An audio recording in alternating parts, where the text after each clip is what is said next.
Cuando una dama rica encuentra a un marqués arruinado, el orgullo y los prejuicios pueden ser más peligrosos que cualquier enemigo. Martina de Cárdenas era huérfana, pero su fortuna la protegía de todo, excepto de una abuela que había decidido casarla con el siniestro duque de Del Riego antes del invierno. En los bosques de Toledo, buscando refugio entre sus plantas medicinales, encontró a Álvaro de Villalba, un marqués de honor inquebrantable pero fortuna perdida. Para él, ella no era más que otra dama caprichosa acostumbrada a todos los lujos. Para ella, él era solo un noble altivo lleno de soberbia infundada. Sus primeros encuentros fueron duelos elegantes, donde el orgullo herido de él chocaba contra la dignidad ofendida de ella. Cada conversación se convertía en una batalla verbal, donde defendían sus mundos irreconciliables. Pero cuando las barreras del desdén mutuo comenzaron a resquebrajarse, cuando descubrieron que sus almas eran más semejantes de lo que jamás imaginaron, el verdadero peligro empezó a acecharlos, porque alguien desde las sombras los había estado observando, y el precio de que dos mundos tan diferentes se unieran podía ser más alto de lo que ninguno sospechaba. ¿Podrá el amor verdadero vencer el orgullo que los separa y los prejuicios que los definen? ¿O las fuerzas que conspiran contra ellos destruirán lo que apenas comenzó a florecer? En los jardines donde el corazón desafía a la razón, dos almas soberbias están a punto de descubrir que el enemigo más peligroso puede estar dentro de uno mismo. Entonces, quédate conmigo hasta el final, porque esta historia tocará tu alma de manera arrebatadora. Y suscríbete al canal para apoyar nuestro trabajo. Muchas gracias. En los extensos jardines del Palacio de Almendro, donde las rosas de Castilla-La Mancha perfumaban el aire matutino del año 1784, una sombra de inquietud se extendía sobre los muros de piedra blanca. El palacio se alzaba majestuoso sobre las colinas toledanas, pero sus torres parecían guardar secretos que el amanecer no lograba disipar. Entre los corredores silenciosos se fraguaba una decisión que cambiaría para siempre el destino de una familia noble. Doña Leonor de Almendro, duquesa viuda de 60 años, observaba desde su gabinete el jardín donde su nieta Martina paseaba entre las flores como un fantasma melancólico.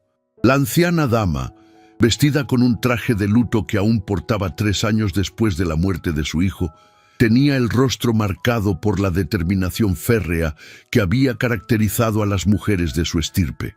Sus dedos, adornados con anillos de esmeraldas heredados, golpeteaban impacientes sobre el escritorio de nogal mientras contemplaba el futuro que había decidido imponer a sus nietos huérfanos. La muerte había visitado la familia Cárdenas con particular crueldad 3 años atrás.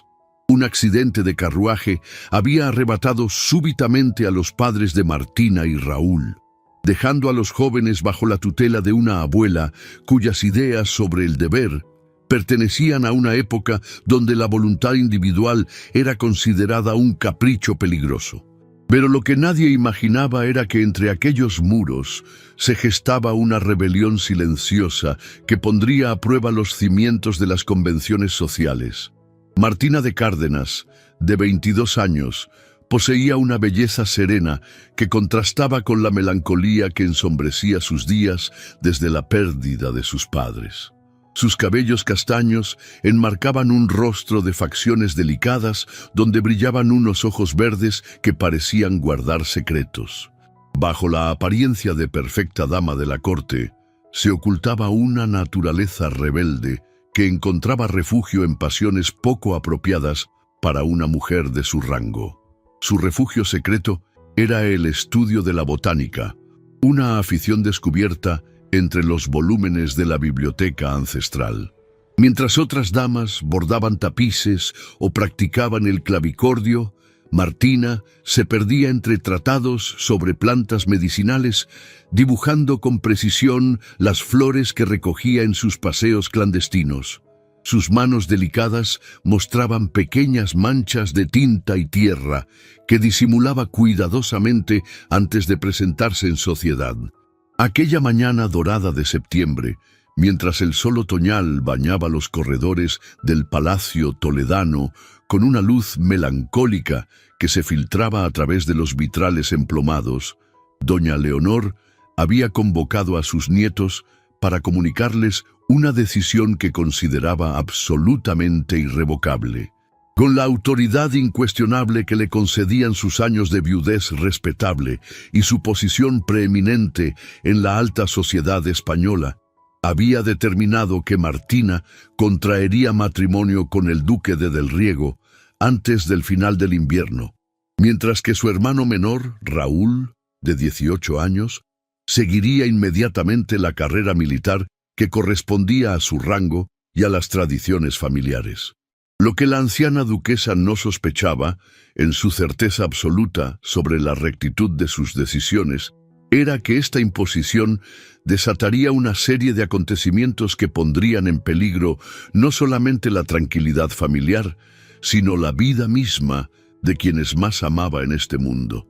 La noticia había caído sobre el corazón sensible de Martina como una losa sepulcral, aplastando de un golpe todos los sueños secretos que había cultivado en el silencio de su habitación.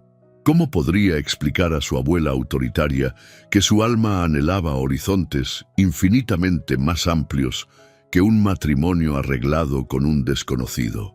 ¿Cómo revelar sin escándalo que sus verdaderos sueños se extendían hacia el estudio profundo de la naturaleza, hacia la comprensión de los misterios que encerraban las plantas curativas, hacia una vida donde pudiera cultivar el conocimiento en lugar de limitarse simplemente a adornar los salones aristocráticos con su presencia silenciosa? Pero había algo más inquietante en aquella imposición familiar, algo indefinible que Martina no lograba explicar con palabras, pero que le producía una sensación creciente de peligro inminente. El duque de Del Riego, el hombre que su abuela había elegido como su futuro esposo, sin consultarla, era una figura enigmática que inspiraba tanto respeto temeroso como recelo instintivo en la sociedad toledana más selecta. Rico hasta la ostentación y poderoso hasta la arrogancia, había logrado reconstruir una fortuna considerable que, según los rumores susurrados discretamente en los salones más exclusivos, había perdido completamente en su juventud debido a circunstancias nunca del todo aclaradas y que él mismo se negaba a comentar. Sus ojos pequeños y penetrantes parecían escudriñar constantemente los rostros y las almas de quienes lo rodeaban, como si buscara algo específico que los demás no alcanzaban a percibir.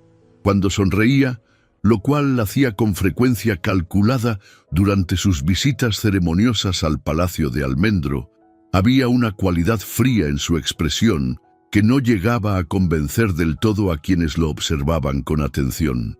Esa misma tarde, huyendo del ambiente sofocante que envolvía el palacio, como un corsé de seda demasiado apretado, Martina se dirigió hacia las afueras de la villa con pasos presurosos, que delataban su necesidad desesperada de libertad. El protocolo familiar le exigía permanecer dentro de los límites seguros y vigilados del jardín principal, pero su espíritu rebelde la impulsaba irresistiblemente a buscar la libertad en los senderos serpenteantes del bosque que bordeaba las propiedades ducales. Necesitaba aire puro en sus pulmones, necesitaba tiempo para pensar con claridad, necesitaba escapar de la sensación creciente y angustiosa de que su vida se dirigía inexorablemente hacia un destino que no había elegido y que, por razones que no conseguía explicar racionalmente, le parecía cargado de peligros ocultos. Sus pasos decididos la llevaron por un sendero conocido y querido, serpenteante entre encinas centenarias que susurraban secretos ancestrales al viento otoñal que comenzaba a teñir las hojas de oro y escarlata. El bosque, con sus sombras cambiantes, y sus sonidos misteriosos que hablaban de vida libre y natural. Había sido desde su infancia su santuario personal más preciado. Era precisamente allí, en la soledad reconfortante de aquellos parajes, donde la naturaleza reinaba sin restricciones humanas, donde podía ser verdaderamente ella misma, donde podía estudiar las plantas con la pasión de un estudioso de la naturaleza, sin temor a las críticas mordaces de una sociedad que consideraba completamente inapropiado que las damas se interesaran por asuntos que trascendían las labores domésticas y ornamentales. Fue entonces cuando lo vio, y su vida cambió para siempre de la manera más inesperada. Un hombre joven, de complexión elegante y porte inequívocamente noble, examinaba con atención las hojas doradas de un roble secular, cuyo tronco mostraba las cicatrices de décadas de tormentas superadas. Su cabello castaño brillaba con reflejos cobrizos bajo los rayos del sol, que se filtraban entre las ramas entrelazadas, y sus movimientos lentos y cuidadosos denotaban una educación refinada que contrastaba llamativamente con la sencillez casi austera de su atuendo. Vestía con sobriedad estudiada, pero sus ropas, aunque de calidad indiscutible, mostraban cierto desgaste elegante que hablaba elocuentemente de tiempos económicos difíciles enfrentados con dignidad.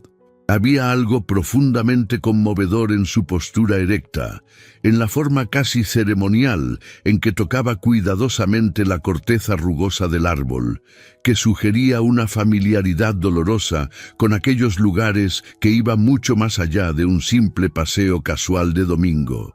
Álvaro de Villalba, marqués de 25 años y heredero legítimo de un linaje noble, pero lamentablemente arruinado por circunstancias que escapaban a su control, había salido aquella tarde melancólica a caminar solitario por los bosques que una vez habían pertenecido orgullosamente a su familia durante generaciones incontables. La bancarrota había llegado a su casa ancestral como una maldición inexplicable y devastadora, despojándolos implacablemente de gran parte de sus posesiones materiales acumuladas durante siglos, pero no había logrado tocar lo más importante, su honor intacto ni su dignidad inquebrantable. Su orgullo, forjado en el acero de siglos de tradición familiar y templado en las adversidades recientes, se había convertido en su única armadura real contra las adversidades que la vida le había impuesto, pero también en una barrera invisible que le impedía aceptar la compasión bien intencionada o la ayuda caritativa de otros. Cuando Álvaro alzó la vista de sus contemplaciones botánicas y encontró inesperadamente los ojos verdes de Martina fijos en él con una mezcla de curiosidad y turbación, algo completamente inexplicable y poderoso se agitó en las profundidades de su pecho, una sensación nueva que no había experimentado jamás en sus 25 años de vida y que lo inquietó profundamente por su intensidad inesperada. Sin embargo, al reconocer inmediatamente su condición de noble, adinerada por la calidad exquisita de su vestido de seda azul celeste y los bordados delicados de hilos de plata que lo adornaban, una mueca involuntaria de desdén aristocrático cruzó su rostro como una sombra. Para él, formado duramente en la escuela implacable de la adversidad y endurecido por las dificultades económicas, ella no representaba más que otra dama caprichosa de la alta sociedad, acostumbrada desde la cuna a todos los lujos imaginables y completamente ajena a las verdaderas dificultades que la vida podía imponer despiadadamente a quienes no gozaban de la protección constante de la fortuna heredada. «Señorita», murmuró con una reverencia fría que apenas rozaba los límites estrictos de la cortesía social, «no esperaba encontrar a alguien de la corte en estos parajes tan apartados de la civilización y las comodidades». El tono involuntariamente despectivo de sus palabras, cuidadosamente elegidas, hirió a Martina como una espina venenosa clavada en carne viva. Su corazón, ya sensible y dolorido por las decisiones autoritarias que su abuela había impuesto sin consultarla, se sintió atacado injustamente por un extraño cuya arrogancia parecía no tener límites razonables. «Embelló, señor», replicó con una dignidad natural que sorprendió a Álvaro por su firmeza inesperada. No esperaba encontrar tanta presunción en un lugar donde la naturaleza enseña humildad a quienes tienen ojos para observarla y corazón para comprenderla. Aquella fue su primera conversación memorable, un duelo elegante de palabras afiladas donde el orgullo herido de él chocó frontalmente contra la inteligencia despierta de ella como dos espadas que se encuentran en combate. Se separaron con una sensación extraña y perturbadora, como si algo importante y potencialmente peligroso hubiera comenzado bajo la sombra protectora de aquel malentendido inicial. Ninguno de los dos sospechaba en aquel momento que aquel encuentro aparentemente casual sería el primer movimiento de un juego peligroso donde fuerzas ocultas ya habían comenzado silenciosamente a urdir sus planes en la sombra. Los días siguientes trajeron una serie de encuentros que ninguno de los dos reconocería jamás como buscados deliberadamente, pero que parecían orquestados por una mano invisible que se divertía jugando con sus corazones. Martina continuaba fielmente sus paseos botánicos vespertinos, llevando siempre consigo un pequeño cuaderno de tapas de cuero marrón donde anotaba meticulosamente sus observaciones sobre las plantas silvestres que encontraba. Sus dibujos, realizados con delicada precisión y talento artístico natural, mostraban no solamente destreza técnica, sino también una comprensión profunda que complementaba perfectamente su curiosidad insaciable como estudiosa de la naturaleza. Álvaro, por su parte, continuaba sus caminatas melancólicas y solitarias, recorriendo los senderos familiares que habían sido testigos mudos de la grandeza pasada de su familia, cuando los Villalba poseían tierras extensas que se extendían desde Toledo hasta las montañas distantes de Guadalupe. Cada vez que sus caminos se cruzaban en aquellos parajes naturales, las conversaciones se convertían inevitablemente en enfrentamientos verbales corteses, donde ambos defendían sus posiciones respectivas con una pasión que parecía completamente desproporcionada para la naturaleza aparentemente casual de sus encuentros fortuitos.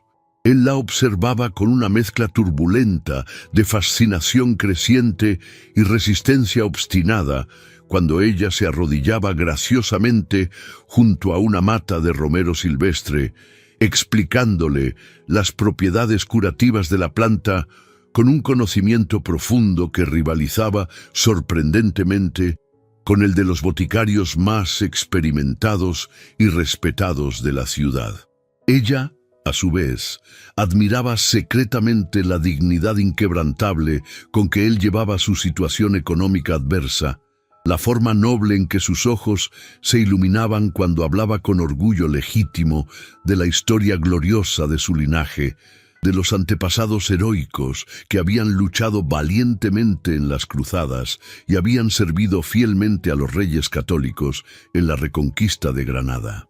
¿Acaso cree sinceramente que una dama de su posición privilegiada puede comprender verdaderamente las dificultades reales de quienes hemos perdido todo lo material? Le preguntó un día con cierta brusquedad, mientras contemplaba melancólicamente a la distancia un castillo en ruinas que se alzaba como un recuerdo pétreo de tiempos mejores. Tal vez no comprenda completamente la pérdida de propiedades materiales, respondió Martina con una serenidad que ocultaba profundidades insospechadas de dolor personal. Pero sí entiendo perfectamente lo que significa perder para siempre aquello que más amas en la vida. La muerte también es una forma cruel de ruina, señor Marqués. y deja cicatrices en el alma que ninguna fortuna del mundo puede sanar jamás. Sus palabras, pronunciadas con una tristeza profunda que trascendía su juventud aparente, tocaron algo muy profundo en el corazón blindado de Álvaro. Por primera vez, desde su encuentro inicial, logró ver más allá de los vestidos costosos de seda y los ademanes aristocráticos cuidadosamente aprendidos, y reconoció el dolor genuino y la pérdida real que habitaban en aquellos ojos verdes como esmeraldas húmedas. Pero lo que ninguno de los dos sospechaba era que sus encuentros aparentemente inocentes no pasaban desapercibidos para ojos astutos que los observaban cuidadosamente desde las sombras. Ojos que pertenecían a alguien cuyas intenciones verdaderas permanecían cuidadosamente ocultas tras una máscara impenetrable de respetabilidad social y cortesía aparente.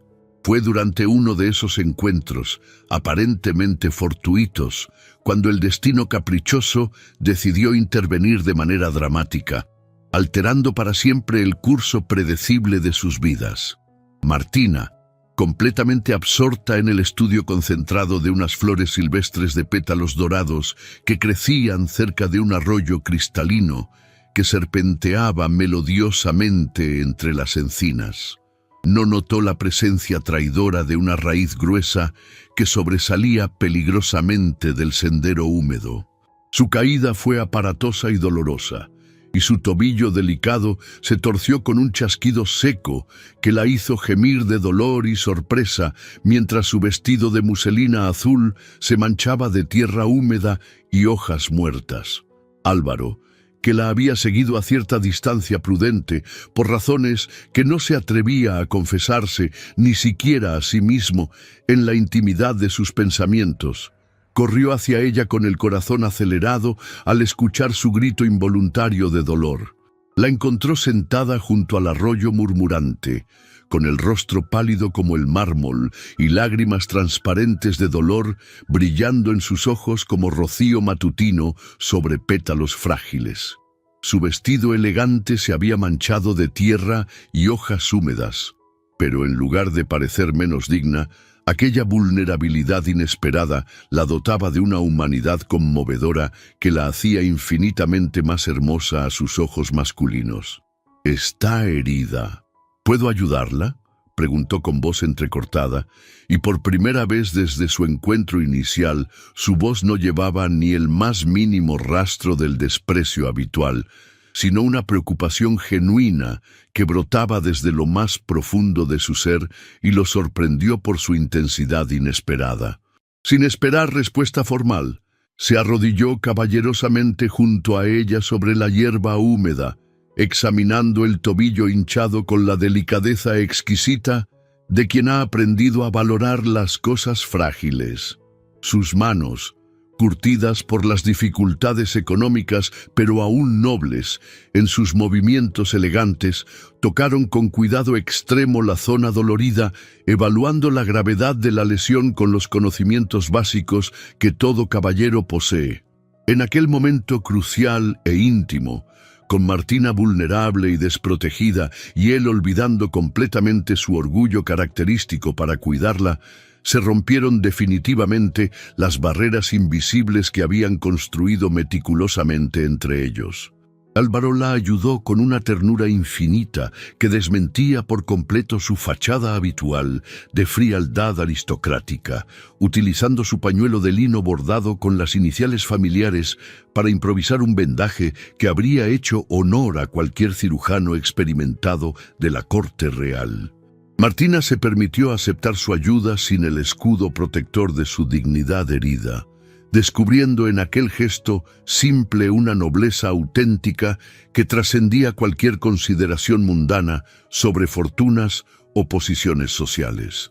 Mientras él vendaba su herida con movimientos precisos y cuidadosos, ella observó fascinada sus manos masculinas y vio en ellas una nobleza verdadera que iba mucho más allá del dinero o los títulos hereditarios.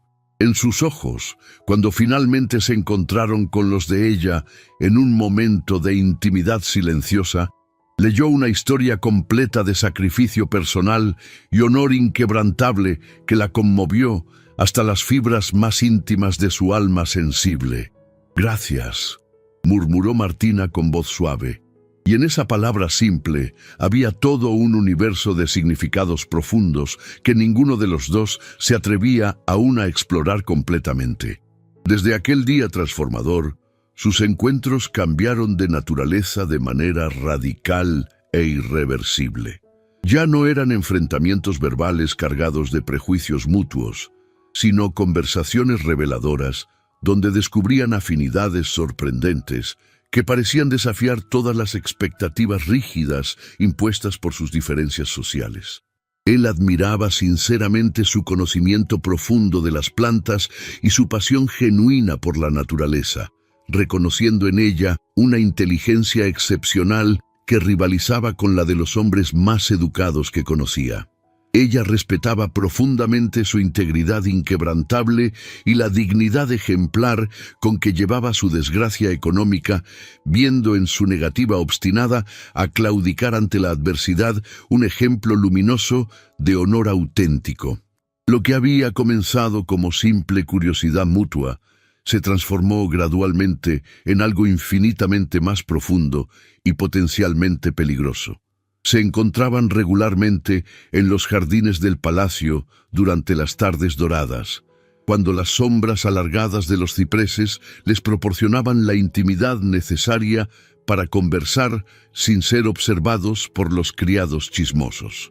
Caminaban juntos por los senderos serpenteantes del bosque, compartiendo pensamientos íntimos y sueños secretos que jamás habían confiado a nadie más, descubriendo en el otro una comprensión que parecía imposible entre personas de mundos tan diferentes. ¿No le parece extraño?, le preguntó una tarde, mientras observaban las abejas que libaban trabajosamente en las flores de lavanda, que la sociedad determine nuestros destinos basándose únicamente en circunstancias que escapan completamente a nuestro control, sin considerar jamás nuestros verdaderos talentos o nuestras aspiraciones más profundas? Mi padre solía decir que la verdadera nobleza no se hereda como una propiedad material, sino que se conquista día a día con nuestras acciones, respondió Álvaro pensativo, sintiendo que podía confiar en ella pensamientos que nunca había compartido con nadie. Creo firmemente que usted posee esa nobleza conquistada, señorita Martina. Su mente es más aguda y su carácter más firme que los de muchos hombres que presumen vanidosamente de su educación universitaria. Pero lo que ninguno de los dos sabía en su felicidad creciente era que alguien los observaba con una atención que iba mucho más allá de la simple curiosidad social. Sin embargo, el destino tenía otros planes, y lo que descubrirían en las semanas siguientes cambiaría para siempre la comprensión que tenían de su propia situación. Álvaro descubrió gradualmente que sus prejuicios iniciales habían sido completamente injustos. Martina no era en absoluto la dama frívola y caprichosa que había imaginado, sino una mujer de profundidad extraordinaria, capaz de encontrar belleza genuina en una simple hoja de hierba y demostrar compasión sincera hacia los menos afortunados. Su pasión por la botánica revelaba un alma curiosa que él encontraba fascinante.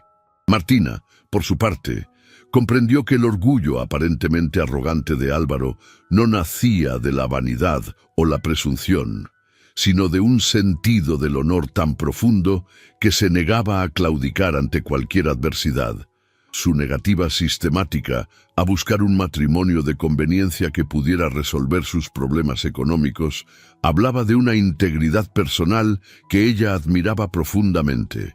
Sin embargo, la realidad implacable de sus circunstancias respectivas no tardó en interponerse entre ellos como una muralla aparentemente insuperable. Doña Leonor había comenzado los preparativos oficiales para el compromiso matrimonial de Martina con el duque de Del Riego, Un hombre cuya riqueza era tan evidente como inquietante, resultaba su personalidad enigmática. El duque, aristócrata altivo, acostumbrado a conseguir todo lo que deseaba, mediante la combinación de su fortuna y su influencia política, llevaba en su corazón una herida secreta que el tiempo no había logrado sanar. En su juventud, había sufrido una humillación que había marcado su carácter de manera profunda, alimentando durante décadas una sed de venganza que ahora veía la oportunidad de saciar. Cuando el duque se enteró, a través de una red de criados y comerciantes que le informaban discretamente del desarrollo de la amistad entre Martina y Álvaro, una sonrisa cruel curvó sus labios en la intimidad de su estudio privado. El destino le brindaba la ocasión perfecta para ejecutar una venganza que había estado planeando meticulosamente durante más de 20 años. Ejecutó su primer movimiento durante una visita aparentemente rutinaria al Palacio de Almendro. Obsequió a Martina un antiguo diario encuadernado en cuero rojo que contenía la historia de un romance prohibido en su propia familia. «Mi querida señorita», le dijo con una sonrisa que no llegaba completamente a sus ojos. «Este diario contiene la historia de una pasión que desafió las convenciones sociales en mi linaje. Pensé que podría encontrarlo instructivo. Su intención era desanimarla sutilmente, mostrar que las pasiones que desafían convenciones terminan en tragedia. Sin embargo, el efecto fue contrario. Al leer aquellas páginas, Martina encontró inspiración. La historia de aquella mujer que había luchado por su felicidad reforzó su determinación. Las semanas transcurrieron en una tensión creciente. Los encuentros entre Martina y Álvaro se volvieron más frecuentes e íntimos. Hablaban durante horas de libros, plantas, sueños y esperanzas. Sus manos se rozaban al caminar. Sus miradas se prolongaban más de lo prudente. Pero el duque no permanecía inactivo. Su siguiente movimiento fue más cruel. Una mañana, Álvaro recibió una carta sin remitente que le heló la sangre. Se le informaba que Martina había aceptado oficialmente el compromiso con el duque y que sus encuentros no habían sido más que una distracción. La carta destrozó el corazón orgulloso de Álvaro. ¿Cómo había podido ser tan ingenuo? ¿Cómo había creído en la sinceridad de una dama de la alta sociedad? Esa tarde, cuando Martina acudió a su encuentro habitual, lo encontró con el rostro transformado por la ira. Así que todo era un juego, le espetó agitando la carta como acusación. Martina leyó la misiva y por un momento terrible, una punzada de traición la atravesó como una daga helada.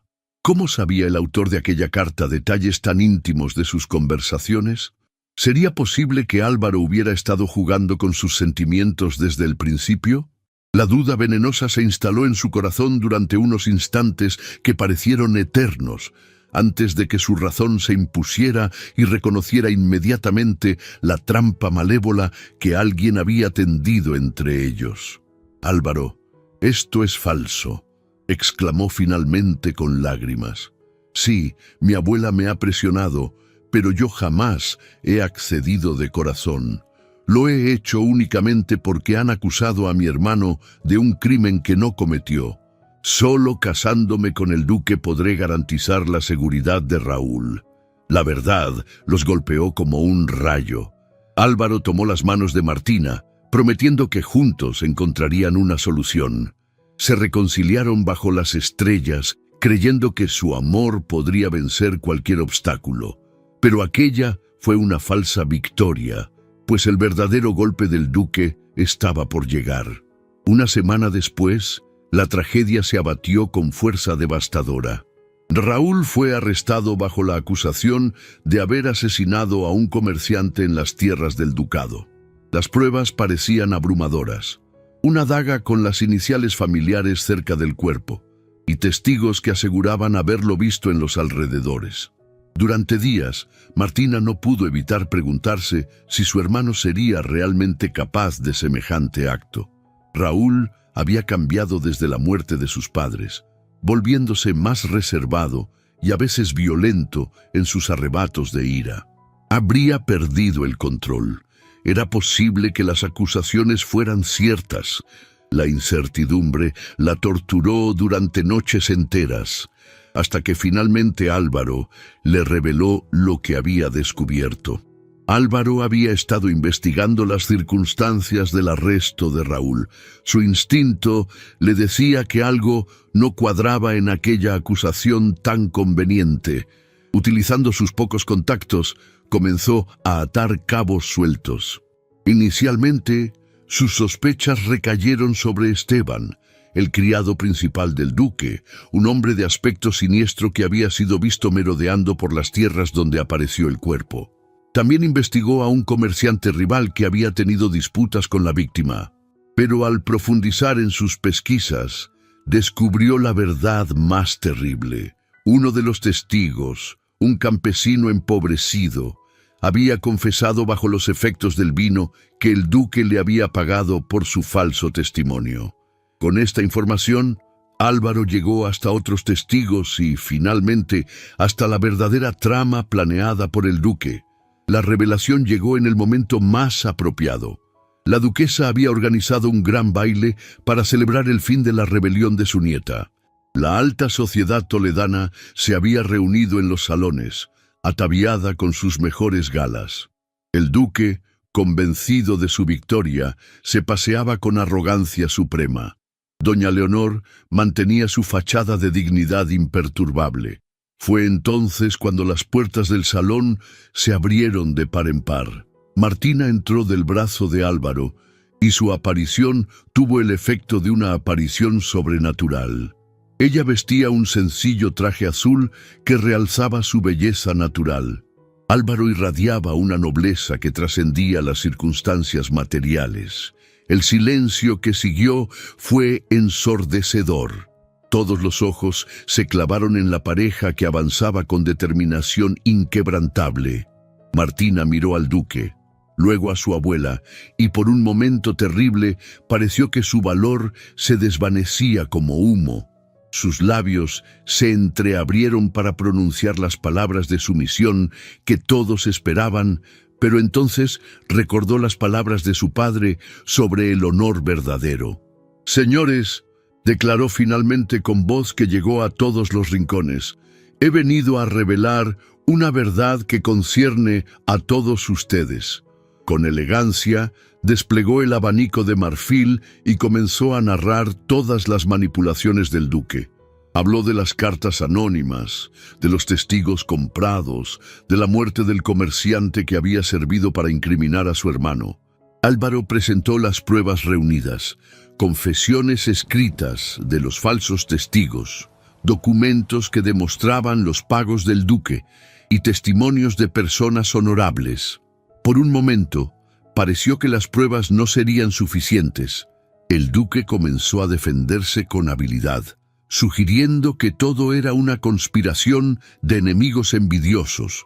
Algunos nobles parecían dudar, y Martina sintió que la victoria se les escapaba de las manos. Pero entonces apareció el último testigo, el propio criado del duque, que ya no pudo soportar el peso de la culpa y confesó públicamente su participación en el plan. El duque, al verse finalmente desenmascarado, perdió completamente la compostura. Su rostro se transformó en una máscara de furia. «Todo esto es una farsa», gritó señalando acusadoramente. «Una conspiración para destruir mi honor». Pero las pruebas eran abrumadoras y su reputación se desmoronó como un castillo de naipes. La alta sociedad se apartó de él como de un apestado. Doña Leonor, que había escuchado toda la revelación en silencio pétreo, se acercó lentamente a su nieta. Sus ojos brillaban con lágrimas no derramadas. «Martina», murmuró con voz quebrada, «perdóname. Mi orgullo casi destruye lo más preciado que tengo, tu felicidad». El reencuentro entre abuela y nieta fue uno de los momentos más emotivos de aquella noche extraordinaria. Doña Leonor comprendió que el verdadero linaje se construye sobre el amor y la integridad. El duque, completamente desacreditado, fue desterrado de Toledo. Su sed de venganza había terminado por destruirlo a él mismo. Raúl fue liberado inmediatamente y las acusaciones retiradas oficialmente. El joven lloró de gratitud al reunirse con su hermana.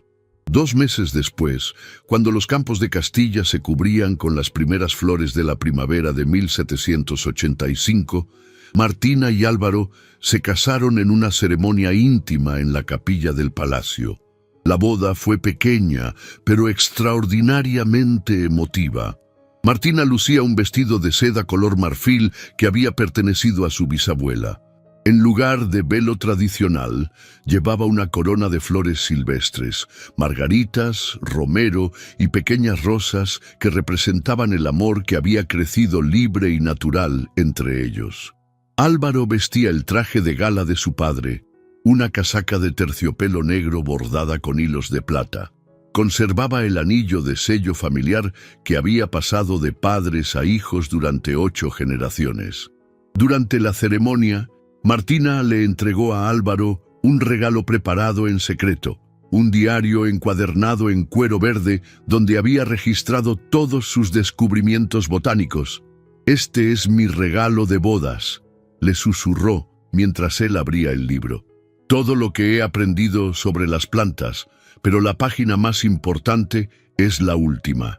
Álvaro encontró una dedicatoria. «Para Álvaro, mi esposo amado. He aprendido que el amor verdadero tiene raíces tan profundas como las de los árboles centenarios. Nuestro amor, nacido libre en los campos de Castilla, crecerá así para toda la eternidad». La ceremonia concluyó cuando el sacerdote los declaró marido y mujer, y Álvaro besó suavemente los labios de Martina mientras las campanas de Toledo repicaban anunciando su felicidad al mundo. Aquella tarde, mientras el sol se ponía tras las colinas castellanas, Martina y Álvaro pasearon por el jardín donde todo había comenzado. Se detuvieron junto al rosal donde Martina solía refugiarse en los días de angustia. «¿Te arrepientes de algo?», le preguntó Álvaro acariciando su mejilla. «¿Solo de haber tardado tanto en tener el valor de seguir mi corazón?», respondió ella, sonriendo con paz profunda. Una brisa suave agitó los pétalos de las rosas, llevándose el perfume de las flores y las promesas de una nueva vida. Las primeras estrellas comenzaban a aparecer en el cielo violáceo del atardecer castellano, testigos silenciosos de un amor que había triunfado sobre todas las adversidades. Martina cerró los ojos y respiró profundamente, sintiendo que finalmente había encontrado su lugar en el mundo. Ya no era la joven asustada que obedecía ciegamente, sino una mujer que había aprendido que la verdadera nobleza se conquista con valentía, que el amor auténtico requiere sacrificio, y que la felicidad más pura es aquella que se obtiene siendo fiel a los propios principios. Cuando abrió los ojos, encontró la mirada de Álvaro fija en ella, llena de ternura infinita que prometía toda una vida de comprensión y respeto mutuo. En aquel momento, bajo las estrellas que empezaban a brillar como diamantes en el firmamento, ambos supieron que habían comenzado una historia que se escribiría día a día, con la paciencia de quien cultiva un jardín y la pasión de quien ha encontrado su verdadero destino.